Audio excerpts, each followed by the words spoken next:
الرحمن الرحیم۔ وضو کے متعلق بڑے اہم مسائل آپ کے سامنے آ گئے ہیں۔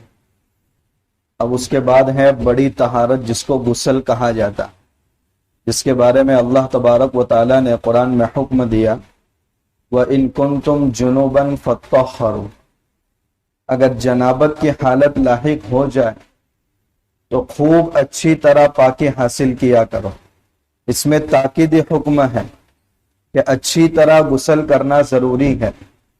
جب ایک صحابی کو اللہ کے نبی صلی اللہ علیہ وسلم نے کہا کہ غسل جنابت کا اچھی طرح کیا کرو، تو انہوں نے پوچھا یا رسول اللہ اچھی طرح کرنے کا کیا مطلب ہے؟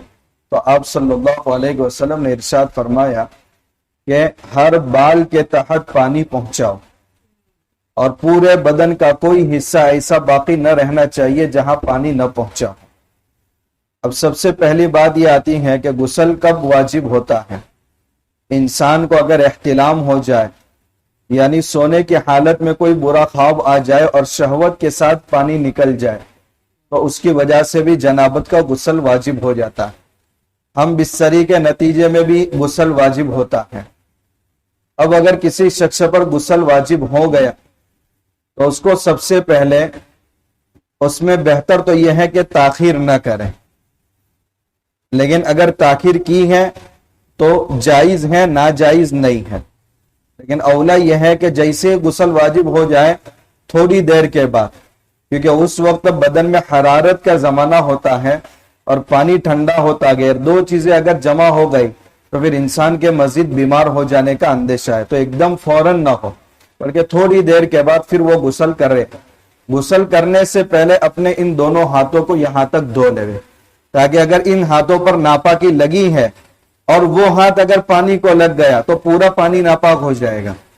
بالٹی میں اگر پانی ہے اور ایک قطرہ اگر پیشاب کا بھی گر گیا یا ناپاکی کا لگ گیا تو پورا پانی ناپاک ہو جاتا ہے۔ اس لیے پہلے حکم ہے کہ جب تم میں سے کوئی آدمی نیند سے بیدار ہو، سب سے پہلے گٹوں تک اپنے دونوں ہاتھ صاف کر لے، پھر اس کے بعد بدن کے جس حصے پر ناپاکی لگی ہوئی ہے وہ حصہ صاف کر لے، تاکہ پانی ڈالنے سے وہ ناپاکی پورے بدن پر بہہ نہ پائے۔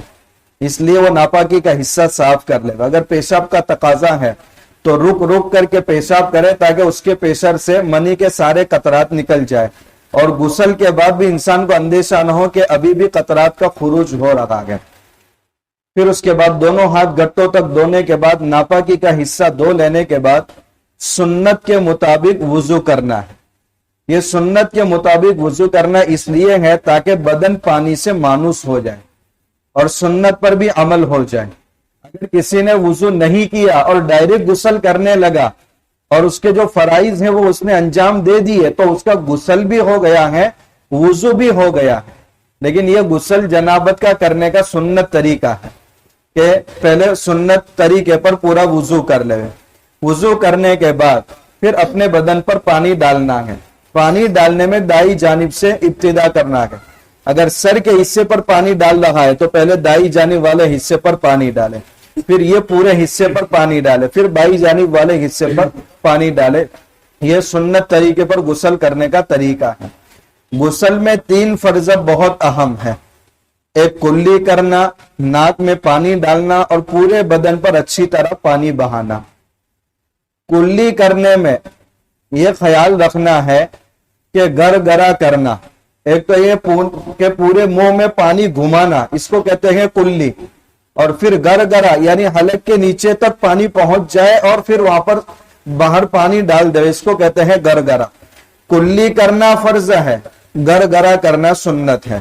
لہذا روزے کی حالت اگر نہیں ہے تو گرگرا کرے، اور روزے کی حالت ہے تو گرگرے کو چھوڑ دے، ورنہ ایک قطرہ بھی اگر بھول سے نیچے چلا گیا بے احتیاطی میں تو اس کا روزہ ٹوٹ جائے گا۔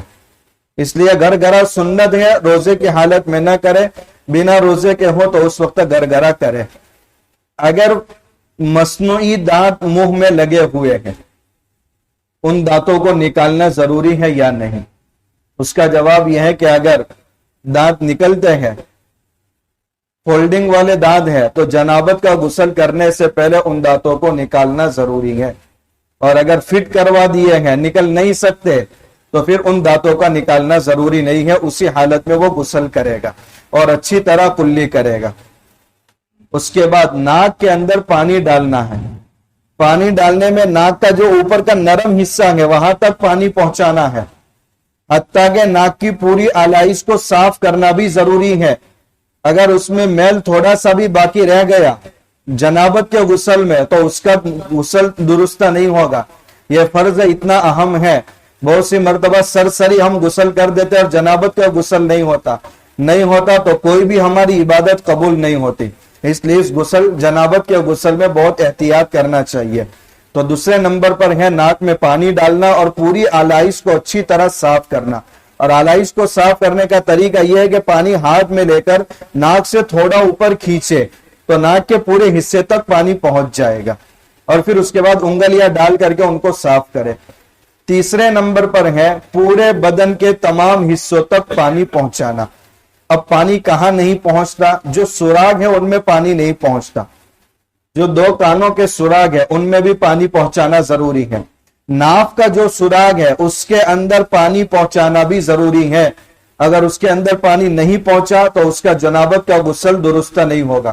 تو ناک کے دونوں سوراخ، کان کے دونوں سوراخ، ناف کا سوراخ، اس کے اندر پانی پہنچانا ضروری ہے۔ آنکھوں کے اندر پانی پہنچانا ضروری نہیں ہے، لہذا جو حضرات کانٹیکٹ لیس ان کے اندر آنکھوں کے اندر لگی ہوئی رہتی ہے اس کو غسل کے اندر بھی نکالنا ضروری نہیں ہے۔